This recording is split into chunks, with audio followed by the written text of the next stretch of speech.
युग श्री कल्कि भगवान की जय। हे माई मेरी सच्चिया जोता वाली माता तेरी सदा जय जय श्री राधे, जय जय श्री राधे, जय जय श्री राधे श्याम।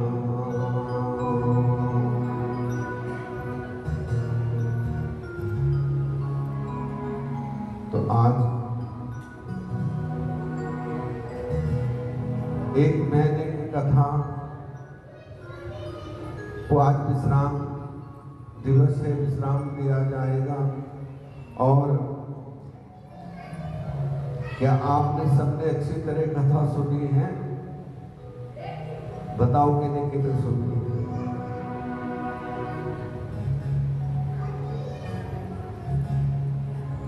किस किस माता ने भाव से कथा सुनी? सबने सुनी,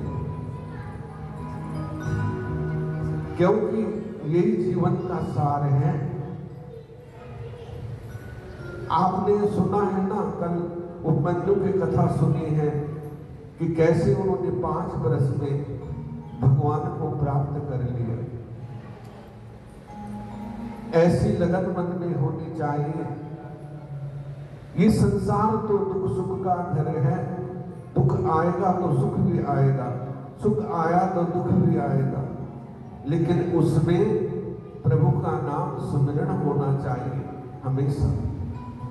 दुख है तो भी तेरा शुक्रिया है, सुख है तो भी तेरा शुक्रिया है। और इसी तरह शिव के गुण अनंत हैं, उनका बखान नहीं किया जा सकता, केवल हम स्मरण कर सकते हैं। अनंत गुण है, क्योंकि शिव तो जगत पिता है, जगदीश्वर है, परमेश्वर है, सबको रचने वाले हैं। और हम आप तो एक उनकी लेस मात्र कण के बराबर में, एक धूल की कण के बराबर में हैं, लेकिन वो बड़े कृपालु हैं। जब कृपा करते हैं ना तो दोनों हाथ से बांटते हैं, जितना चाहिए ले लो। उसके खजाने में कमी नहीं है, लेकिन लेने वाला होना चाहिए। लेने वाला है तो उसे कभी कोई कमी नहीं आती। ये सच्ची और पक्की बात है। वो अनंत भंडारी है, भोला भंडारी है।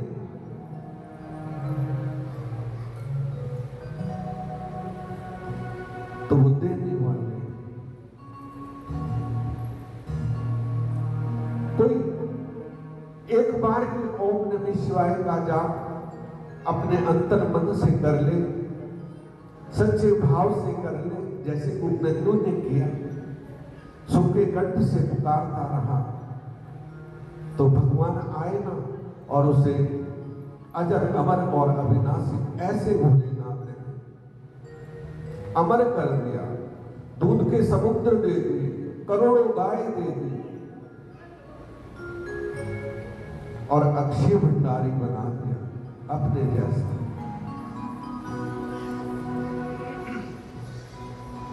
तो हम भी ऐसे बन सकते हैं, लेकिन कब?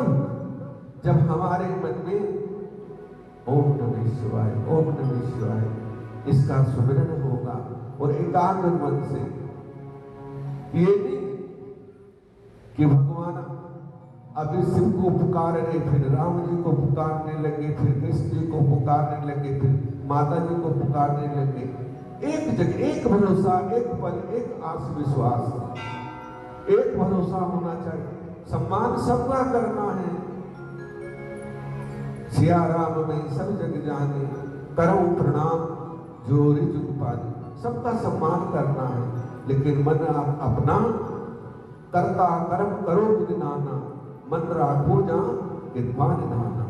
कृपा निधान के चरणों में अपने मन तन को अर्पण कर देना चाहिए।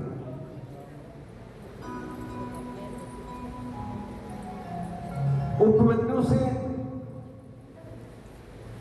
शरण में श्री कृष्ण जी गए और उन्होंने जटाजूट धारण कर लिया और भगवान शिव के तत्वों की कथा पाशुपत व्रत की महिमा उन्होंने पूछी। हमारी माताएं आजकल करती हैं ना पाशुपत व्रत, लेकिन उसके बड़े नियम हैं। मंदिर में जाके सुबह नहा धो के और ओम नमः शिवाय का जाप मन में करते हुए माताओं को नमो लगा के बोलना चाहिए, भाइयों को ओम लगा के बोलना चाहिए। ठीक है ना? नमः शिवाय माताओं को बोलना चाहिए, ओम नमः शिवाय ये हमारे भाइयों को बोलना चाहिए।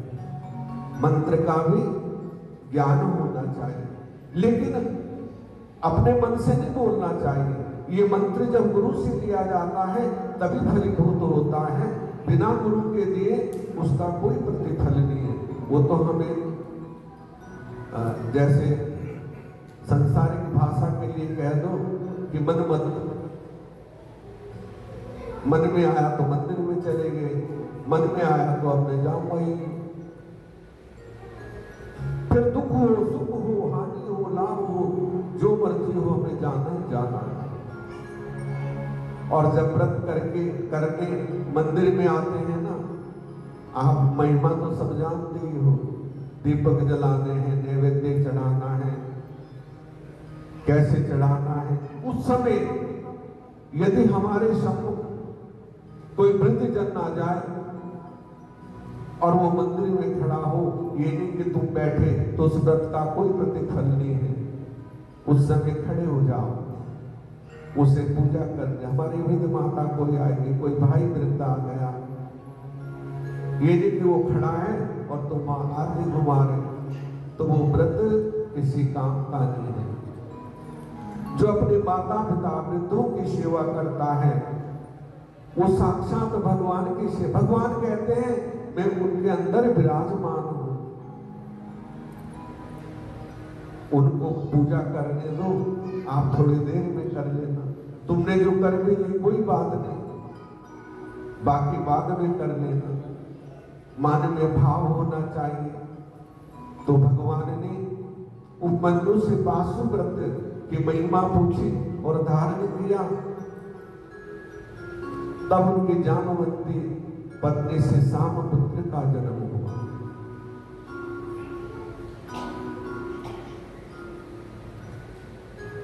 क्योंकि संसार में जो है ना, जो ब्रह्म को जानता है, जिसने ब्रह्म को प्राप्त कर लिया है, उस पदवी को प्राप्त कर लिया है, वही तो ब्राह्मण है। उपमन्यु ब्राह्मण ही थे, लेकिन उन्होंने ब्रह्म को जान लिया और वो ब्रह्म तत्व बन गए। जिनकी सेवा करने साक्षात त्रिलोकीनाथ आए हैं, भला वो कम होगा?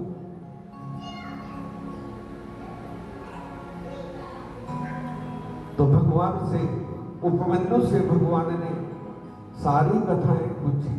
योग क्या है, योग मार्ग क्या है, वो क्या जानते नहीं थे? जो सृष्टि के रचने वाले हैं, एक पल में परले कर सकते हैं, क्या वो योग नहीं जानते थे? फिर भी उन्होंने उपमन्यु से पूछा, उनको अपना गुरु बनाया। गुरु ये नहीं कि हमने एक गुरु बना लिया बस हो गया। ज्ञान कहीं से भी मिले, वो गुरु है। आपने दत्तात्रेय की कथा सुनी है, उन्होंने 24 गुरु बनाए, सबसे ज्ञान लिया और सबका सम्मान किया। ये नहीं कि हमने यहां से ज्ञान ले लिया, नहीं पूर्ण हुआ तो कोई बात नहीं, और जगह से ले लो, लेकिन उसके लिए भी सम्मान करना चाहिए। हमारा ये शास्त्र कहता है। और सबसे श्रेष्ठ तो पंचाक्षरी मंत्र है। यदि वो जहां से हमें प्राप्त हो गया वही हमारे सदगुरु हैं और हमारा मन उसमें लग गया, उसी में प्रणव है, उसी में योग है, उसी में सब कुछ है। हम जानते जानते उस पदवी तक पहुंच जाते हैं।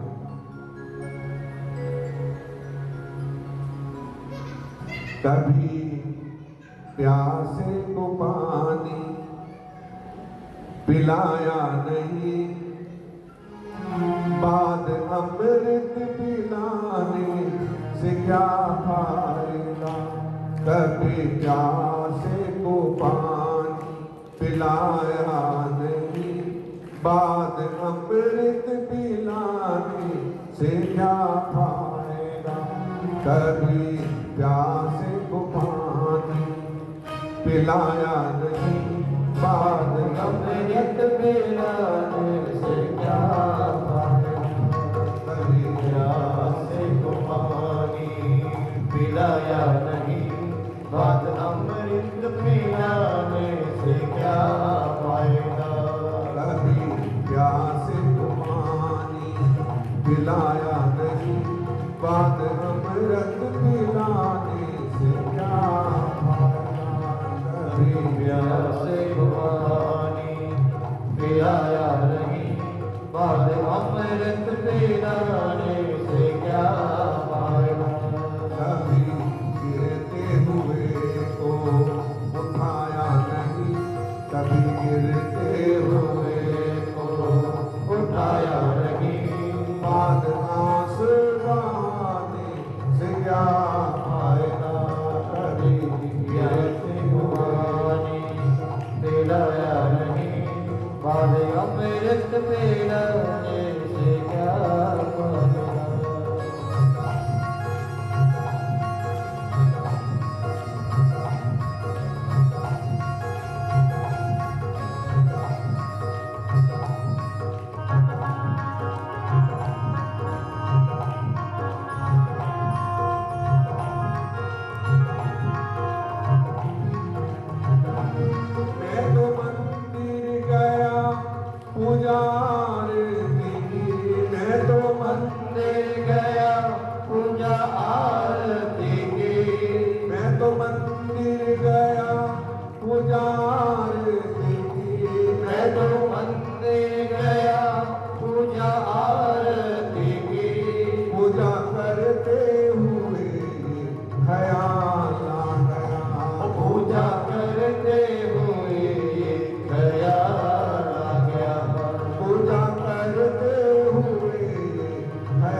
जप तप किया, मैंने दान किया, मैंने जप तप किया, मैंने दान किया, मैंने जप तप किया, मैंने दान किया, मैंने जप तप किया।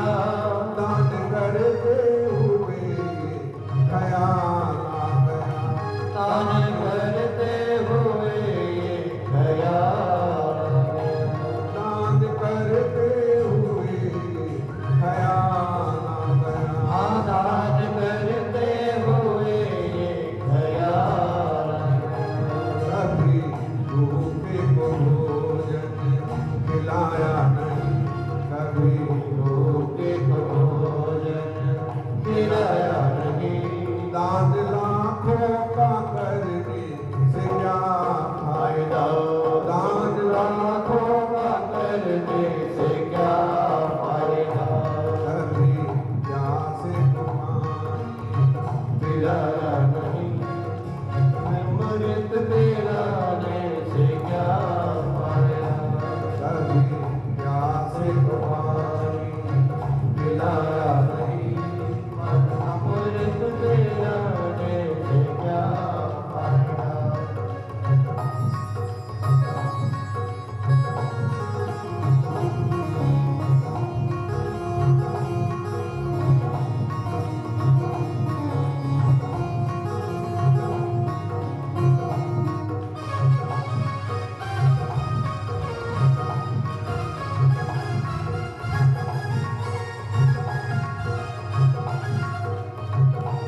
गंगा नहाने हरिद्वार काशी गया, गंगा नहाने हरिद्वार काशी गया।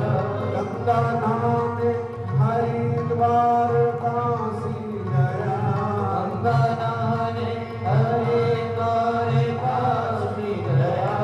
गंगा नहाते हुए ख्याल आ गया, गंगा नहाते हुए ये ख्याल आ गया। ओ गंगा नहाते हुए ख्याल आ गया, गंगा नहाते हुए ये ख्याल आ गया।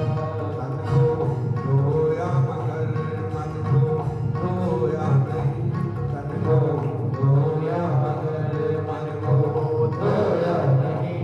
फिर गंगा नहाने से क्या फायदा, तन को धोया मगर मन को धोया नहीं। फिर गंगा नहाने से क्या फायदा। कभी प्यासे पानी पिलाया नहीं, बाल अमृत पिलाने से क्या फायदा।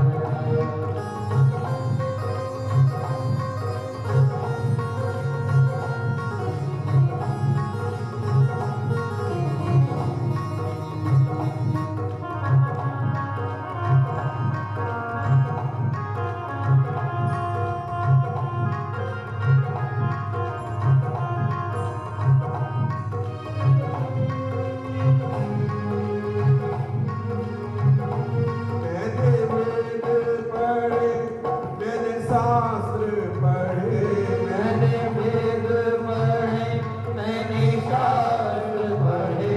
मैंने वेद पढ़े, मैंने शास्त्र पढ़े, मैंने वेद पढ़े, मैंने शास्त्र पढ़े। शास्त्र पढ़ते हुए ख्याल आ गया, शास्त्र पढ़ते हुए ये ख्याल आ गया। शास्त्र पढ़ते हुए ख्याल आ गया, शास्त्र पढ़ते हुए ख्याल आ गया। मैंने ज्ञान किसी को बांटा नहीं, मैंने ज्ञान किसी को बांटा नहीं। ज्ञानी कहानी का क्या फायदा, फिर ज्ञानी कहने का क्या फायदा। कभी प्यासे को पानी पिलाया नहीं, बाल अमृत पिलाने से क्या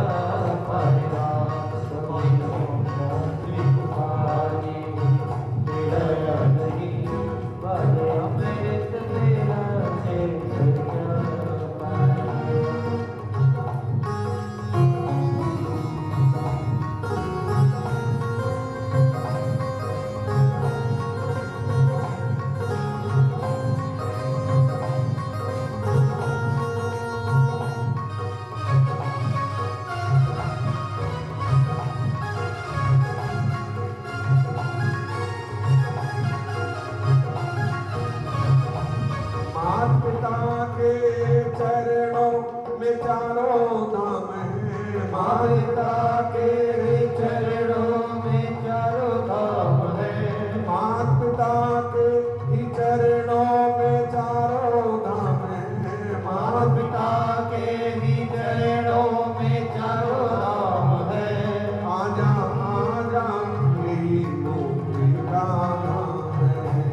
आजा आजा यही मुक्ति का धाम है।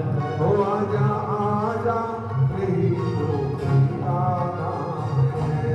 आजा आजा यही मुक्ति का धाम है। पिता माता की सेवा की ही नहीं, पिता माता की सेवा की ही नहीं, फिर तीर्थों में जाने का क्या फायदा। माता पिता की सेवा की ही नहीं, फिर तीर्थों में जाने का क्या फायदा। कभी प्यासे पानी मिलाया नहीं, लाया मिलाने से क्या फायदा। कभी प्यासे पानी मिलाया नहीं, अमृत मिलाने से क्या फायदा। अमृत मिलाने से क्या फायदा। गोलबांकी बिहारी लाल की जय हो, रमण बिहारी लाल की। जय जय श्री राधे, जय जय श्री राधे, जय जय श्री राधे श्याम। तो ऐसा भाव होना चाहिए, क्योंकि सबसे बड़ा तीर्थ तो हमारे घर में बैठा है। और ये पक्की और सच्ची बात है, जिन्हें अपने माता पिता की सेवा कर ली है उसने चारों धाम कर लिए। क्योंकि माँ बाप से बढ़ के और अपने सतगुरु से बढ़ के संसार में कोई भी नहीं है। भगवान भी जब इस धरती पे अवतार लेते हैं ना, तो वो भी अपने माता पिता की सेवा करते हैं और गुरु की सेवा करते हैं।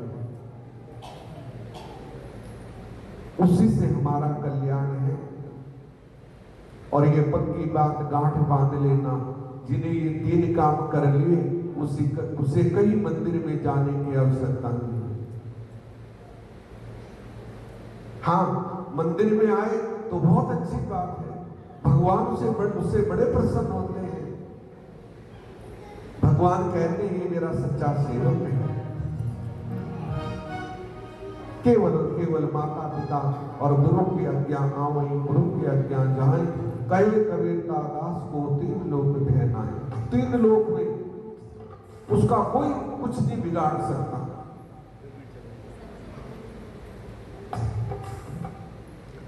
देवी देवता भी उसके नतमस्तक होते हैं कि इसके जैसा कोई नहीं है। लेकिन हमें जो करना है वो हम करते नहीं हैं, और जो नहीं करना है वो खूब करते हैं।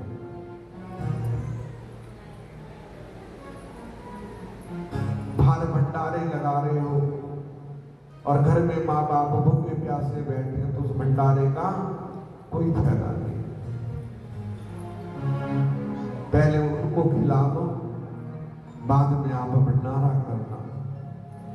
फिर आप एक गौ को भी यदि 1 रोटी दे दोगे, वही आपका अक्षय भंडारा होगा।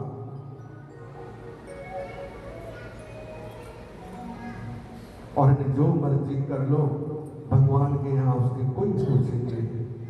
पूछ उसी की है जो सबसे पहले अपने माता पिता की सेवा करे, उसके बाद गुरु की सेवा करे, तब भगवान के मंदिर में जाए तो भगवान के कहते हैं उसे सहस्त्र अपने गले से लगाते हैं।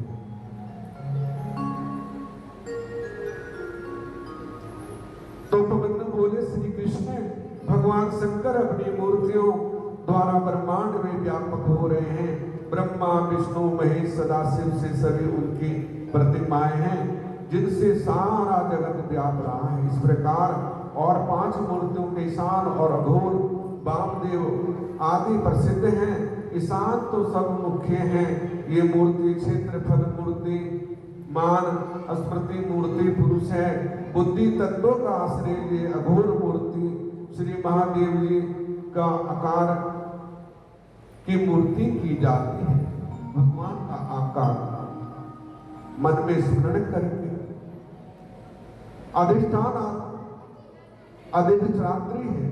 वामदेव नामक मूर्ति शंकर जी के हृदय में निवास करने वाले हैं। यथोचित मूर्ति ईशानी मूर्ति क्षेत्रवाणी शब्द आकाश अधिष्ठान ईशान मूर्ति तत्व हस्त स्पर्श वायु आदि मूर्ति अघोर मूर्ति नेत्र चरण रूप अग्नि अधिष्ठात्री वामदेव मूर्ति रसना वायु रस जल अधिष्ठान जैसे मणियां ग्रंथित रहती है उसी प्रकार इन मूर्तियों में संसार बुधा हुआ है।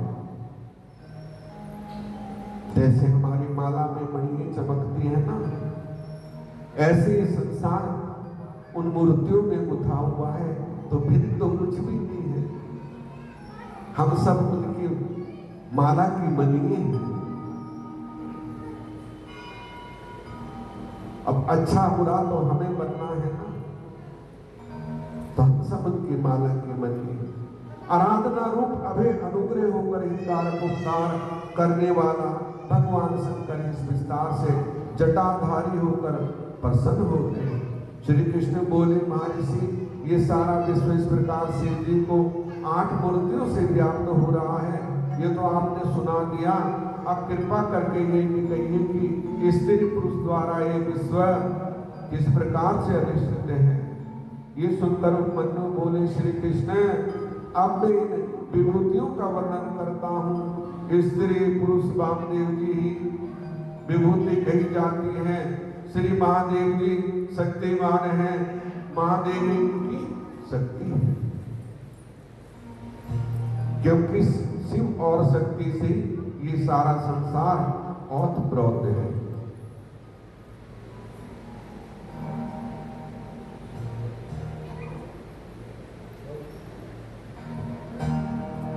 बोल कृष्ण कन्हैया की आवाज ही नहीं आती।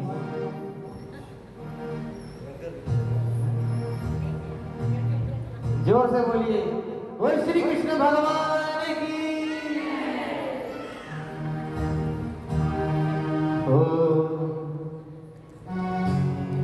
जुलम कर डालो रेस तमो कर डालो,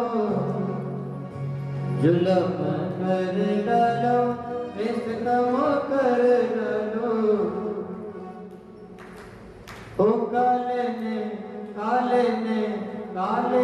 कर दिया जुलम कर डालो। आज सभी माताओं ने नाचना है, ठीक है ना।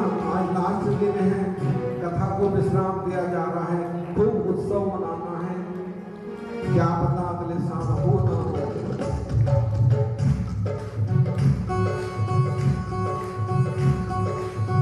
कृष्ण कन्हैया लाल की।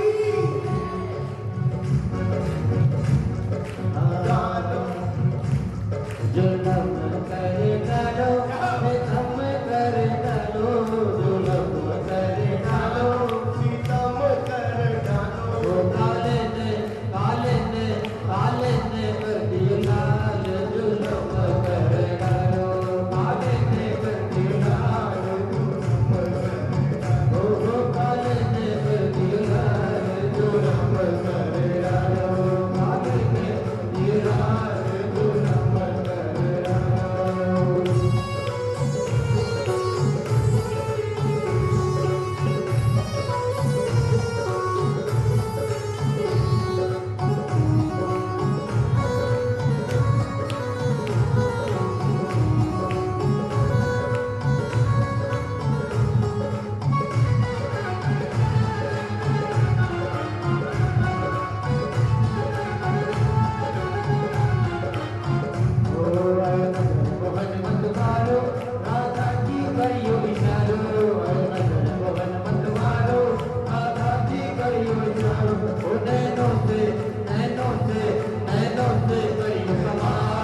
भोले की बारात में कौन कौन जाना चाहता है? सभी हाथ खड़े कीजिए। सभी जाना चाहते हैं। सभी के घर में शादी होती है, घर घर में सभी जाते हैं ना। तो वहां क्या करते हैं शादी में जी? सभी झूम के नाच के खुशियां मनाते हैं। तो भोले का दरबार है।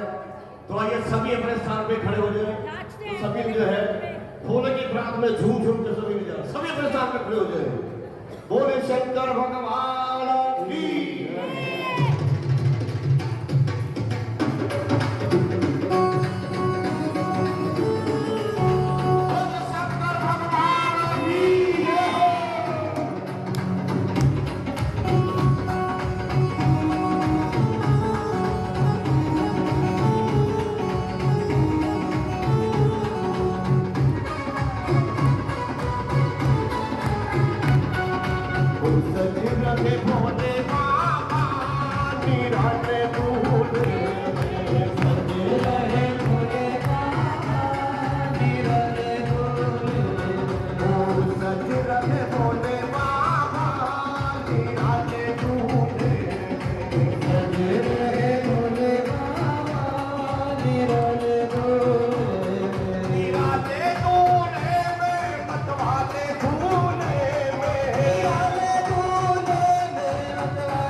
छोटा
क्या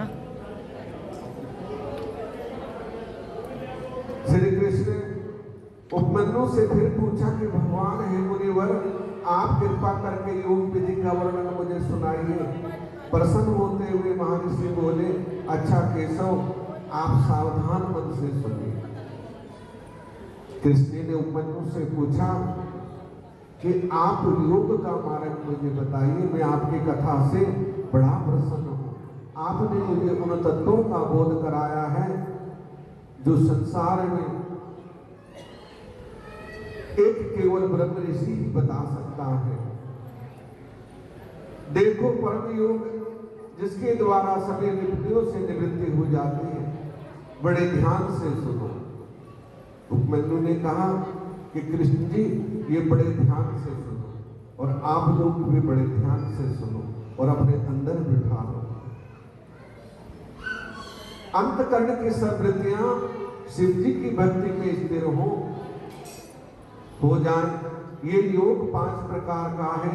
एक मंत्र योग, एक स्पर्श योग, एक भाव योग, एक अभाव योग और महायोग। एक मंत्रों को पूर्ण अभ्यास हो, उनके अर्थों का ज्ञान फिर मन की स्थिरता होना महायोग कहलाता है। ठीक है ना। मंत्रों में दृढ़ विश्वास हो। उपमन्यु ने श्री कृष्ण जी को कहा कि दृढ़ विश्वास होना चाहिए। किस मंत्र में? गुरु के मंत्र में, जो गुरु ने मंत्र दिया हो। ओम गुरुआय नमः, ओम गुरुआय नमः बोल के और गुरु मंत्र पे दृढ़ विश्वास करके उसको जपना चाहिए। वो महायोग है। अर्थों का, मंत्र के ज्ञान का अर्थ भी होना चाहिए। फिर मन स्थिर होना महायोग कहलाता है। यदि मंत्र योग में प्राणायाम द्वारा सिद्ध किया जाए तो वो स्पर्श योग कहलाता है। प्राणायाम के द्वारा श्वास को सम करके, मैंने सुनाया था ना। लेकिन ये सब गुरु के द्वारा होता है। और गुरु के बिना करेगा तो पागल हो जाएगा।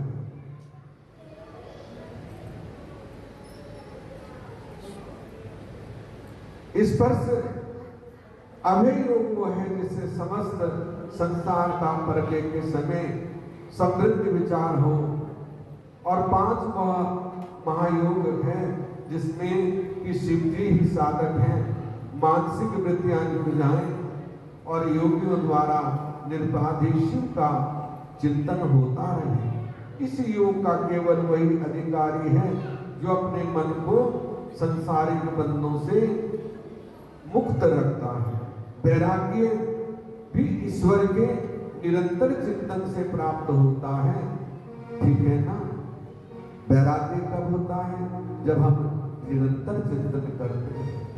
निरंतर चिंतन करते रहेंगे तब वैराग्य की वृत्ति आती है, तब हमें वैराग्य होता है और दृढ़ विश्वास मंत्र में होगा।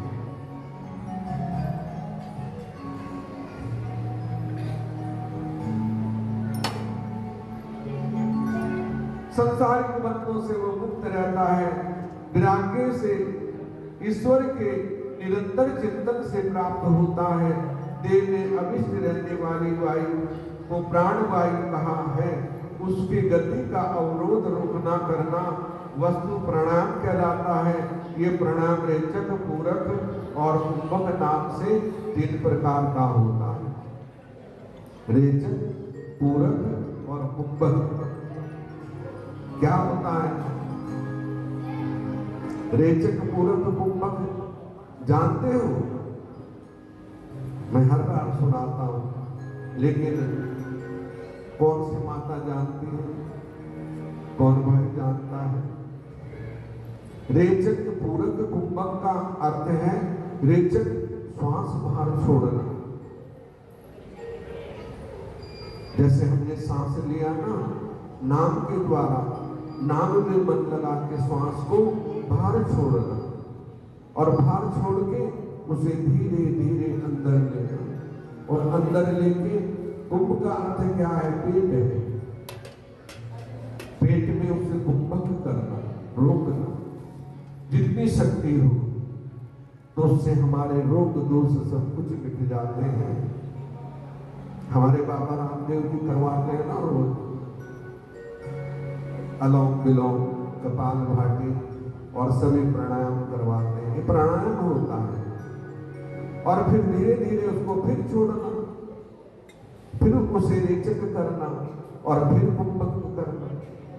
इस तरह प्राणों को सब करके तब हम समाधि में जाते हैं। उपमन्यु ने श्री कृष्ण को ये समझाया। सूचक 6 उपवर्ग उत्पन्न हो जाते। कृष्ण ने बड़े भाव से आदर से ग्रहण किया। वो तो योगियों के योगी हैं, लेकिन फिर भी हम लोगों के लिए हमें उन्होंने शिक्षा दी है। ज्ञान हो जाता है। प्रतिभा यत्न के सभी सब सुनाई दे, उसे श्रवण कहते हैं। योग में जो विघ्न पड़ते हैं कि जाऊं कि ना जाऊं, मंदिर में कथा हो गई है, चलो थोड़ी देर में चले जाएंगे, अब तो शुरू हुई है। तो ये विघ्न है योग। तो उन विघ्नों को चीरते हुए जो चला जाता है वो समाधि योग को प्राप्त कर लेता है। सभी मनुष्यों की बात समझ लेने का वार्ता कहते हैं। प्रयत्न बिना पदार्थ दिखाई देने लग जाए तो उसे दर्शन कहते हैं। जब हम अपने मन को योग में लगा लेते हैं ना, और धीरे धीरे हमें ध्यान भी ना करना पड़े और सब कुछ हमारे सामने आ जाए, उसे प्रयत्न कहते हैं। सबकी वृत्तियां हमारे सामने आ जाएं, किसके मन में क्या चल रहा है।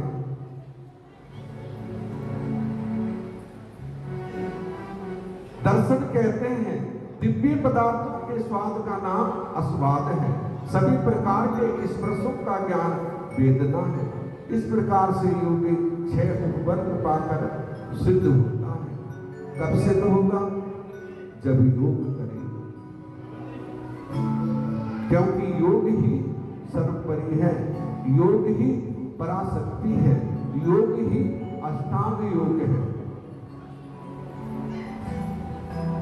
तो कितनी अच्छी बातें उपमेंद्र ने श्री कृष्ण जी से कही। तो ये कथाएं बड़ी विलक्षण हैं, हमें इनको समझना चाहिए और योग मार्ग पे चलना चाहिए। इस तरह सूत जी बोले, मुनिजनों ब्रह्मा जी के वचन सुनते ही वे उनके प्रणाम करके सनत कुमार जी के निकट पहुंचने के लिए सुमेरु पर्वत पर गए। उसके शिखर पर एक सुंदर तालाब है। सभी बहुत से मुनि तपस्या कर रहे थे। उस तालाब में उत्तम सनत कुमार जी तपस्या में संलग्न थे। इस प्रकार उनका दर्शन करके मुनिजन प्रसन्न हुए और प्रणाम करके पास में बैठ गए। फिर अपने नेत्र खोलकर सनत कुमार जी ने ऋषियों को देखा और कहा कि हे ऋषिजन, आप लोग कहाँ जा रहे हो? इतना सुनकर मुनिजनों ने अपना संपूर्ण वृत्तांत उस समय गणों के साथ नंदीश्वर के विमान रूढ़ होकर वहां आ गए। उनका दर्शन करके सारे ऋषियों के साथ सनत कुमार जी ने अपने आसन से उठकर साक्षात दंडवत प्रणाम किया। हाथ जोड़कर प्रार्थना करने लगे, हे नंदीश्वर, इन नैमिषारण्य निवासी मुनिजनों ने 10,000 वर्ष तक बड़ा विस्मय यज्ञ किया। अब जहां से कथा शुरू हुई थी ना, वहीं पे आ गई। और इनको केवल इन्होंने मुक्ति के लिए यज्ञ किया है, क्योंकि हम जो भी कर्म करते हैं ना, वो मुक्ति के लिए है। ये संसार का वैभव तो आज निकल छूट जाएगा, चाहे जितना मर्जी कर लो। आज हमारा है, कल किसी और का होगा, काय की चिंता है। ये जवानी के आलम रहे ना सदा, एक दिन वो बुढ़ापा भी आ जाएगा और उसके बाद बुढ़ापे के बाद राम नाम सत्य हो जाएगा। तो चिंता तो सतनाम की और ना चितवी दास, और जो कुछ चितवी नाम बिन सोई काल की फांस। तो नाम की चिंता करनी चाहिए। तो नाम की चिंता जो करता है, तो इन्होंने 10,000 का यज्ञ किया है, केवल केवल मुक्ति के लिए किया है। 10,000 वर्ष तक, जैसे हमें 35 वर्ष हो चुके हैं, ये भी 10,000 से भी जाते हैं। शिवपुराण की कथा करते, जैसी भी है आपको सुनाते हैं। हम तो कोई बड़े ज्ञानी या विद्वान नहीं हैं, और लेकिन सुना रहे हैं। साल में 2 बार, एक बार अखंड शिवपुराण होती है शिवरात्रि को, सावन में कथा होती है। 35 दूनी कितने होते हैं? 70। तो इतनी कथाएं इस मंदिर में प्रभु के चरणों में हो गई हैं। तो यहाँ तो साक्षात महेश्वर बैठे हैं, भगवान शिव बैठे हैं। फिर अपने नेत्र खोलकर सनत कुमार जी ने ऋषियों को देखा और कहा कि ऋषिजन, आप लोग कहां से आ रहे हो? इतना सुनकर मुनिजनों ने अपना संपूर्ण वृत्तांत कहा और अपने आसन से उठकर साक्षात दंडवत प्रणाम किया। हाथ जोड़कर प्रार्थना करने लगे, हे नंदीश्वर, इन नैमिषारण्य निवासी मुनिजनों से 10,000 वर्ष का बड़ा विस्मय यज्ञ किया है। उसकी समाप्ति हो जाने पर फिर पितामह ब्रह्मा जी के आज्ञा अनुसार आपके शरण पाने हेतु ये लोग यहाँ आए हैं। अब आप इनके पास परम कल्याण करें। सूत जी बोले, इस प्रकार सनत कुमार के वचन सुनकर नंदीश्वर ने मुनियों की और कृपा दृष्टि द्वारा देखा। फिर शिव जी के दिव्य ज्ञान उपदेश दिया। ऋषियों ने ये परम ज्ञान वेद व्यास जी को आकर सनत कुमार जी से सुनाया। फिर मेरे गुरुदेव व्यास जी ने परम ज्ञान मुझे दिया। अब आकर मैंने आप लोगों को सुनाया। यदि संशय धर्म अर्थ काम मोक्ष चारों पदार्थों को देने वाला है, अपना कल्याण किया। हे ऋषि गणों, अब मुझे जाने की आज्ञा दें। भगवान शंकर आपका कल्याण करें। इस प्रकार कहकर सूत जी चले गए। इसके बाद सभी ऋषिगणों ने प्रयाग के लिए प्रस्थान किया और सभी ने प्रयाग में जाकर स्नान किया, महायोग पूर्ण किया। क्योंकि कलयुग आ रहा था। क्यों कलयुग में जो है ना सभी जीव,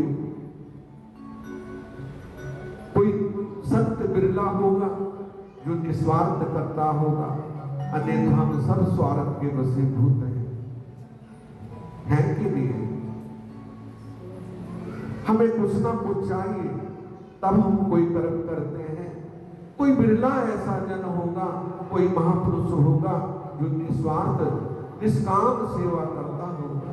और संसार में वही महान है जिसका मन निष्काम सेवा में, निष्काम भक्ति में है। ये देखकर वो काशी धाम में चल दिए।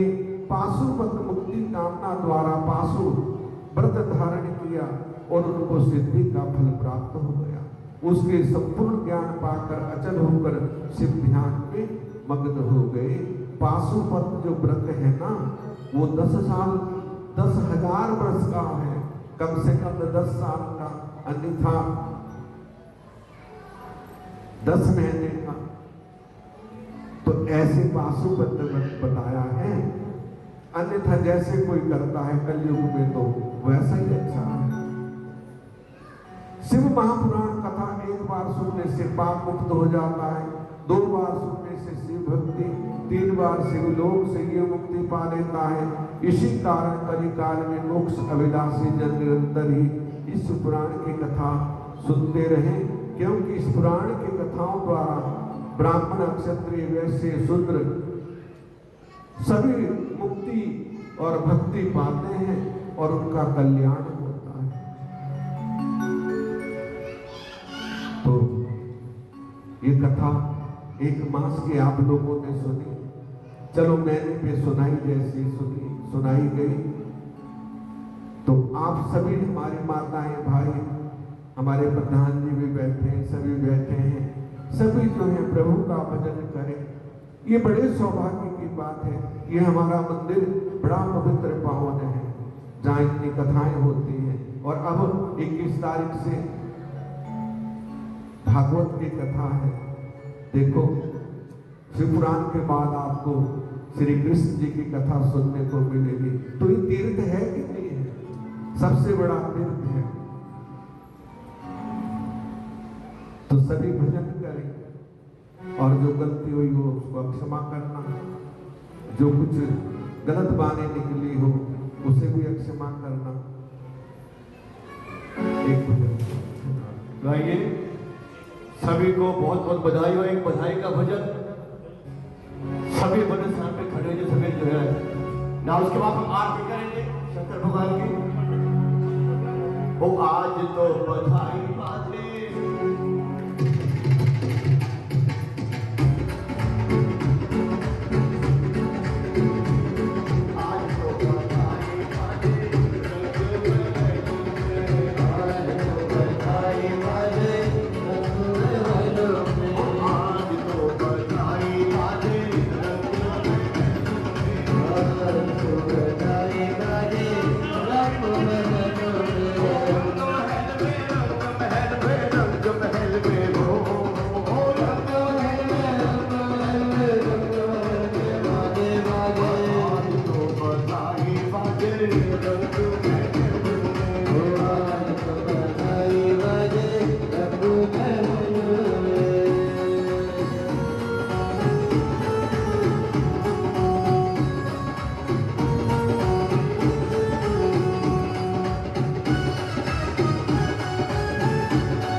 सभी अपने स्थान पे खड़े हो जाएंगे और सबने आरती करनी है।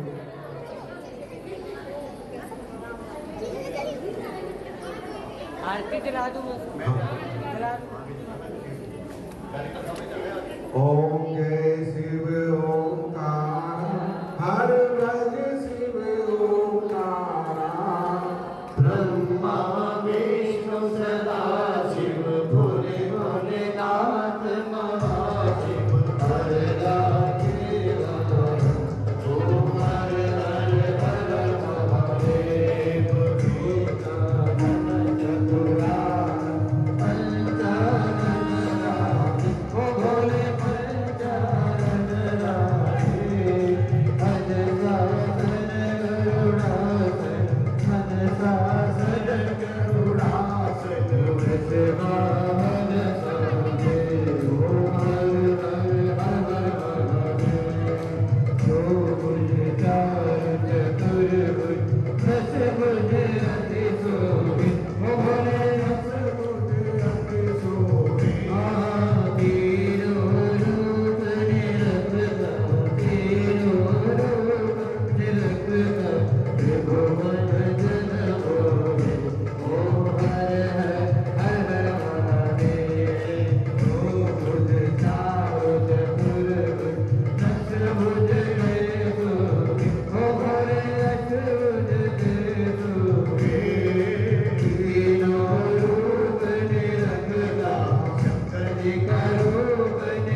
थे